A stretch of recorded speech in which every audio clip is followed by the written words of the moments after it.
സ്വാഭാവികമായിട്ടും M V Govindan പാർട്ടിയുടെ സംസ്ഥാന സെക്രട്ടറി പറഞ്ഞൊരു വാചകം ഈ തെരഞ്ഞെടുപ്പ് കാലത്ത് ചർച്ചയായിരുന്നു.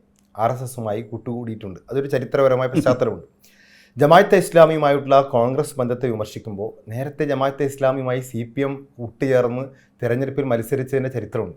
ഇങ്ങനെ തരാതരം പോലെ പലപ്പോഴായി ഈ വർഗീയതകളെ കൂട്ടുപിടിച്ചിട്ടുണ്ട് ഇടതുപക്ഷം എന്നുള്ളതാണ് നിലനിൽക്കുന്നൊരു ആരോപണം. അത് അങ്ങനെ കൂട്ടുപിടിക്കുന്നവർ നിങ്ങളും അത് ചെയ്തിട്ടുണ്ട് ഈ തെറ്റ് എന്ന് പറഞ്ഞ് സ്വയം രക്ഷപ്പെടാനുള്ള വഴിയാണ്.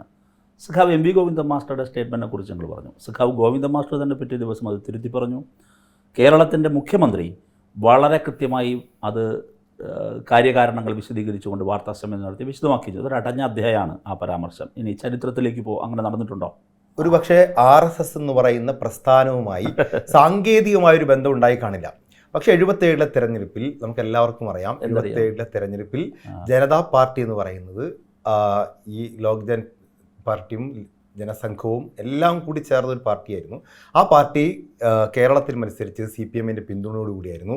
AK ഗോപാലിൻ്റെ തെരഞ്ഞെടുപ്പ് പ്രചരണത്തിന് അദ്വാനി പാലക്കാട്ട് പ്രചരണത്തിന് വന്നിട്ടുണ്ട്. ഉദുമയിൽ അന്ന് മത്സരിച്ചത് മാരാർജിയായിരുന്നു.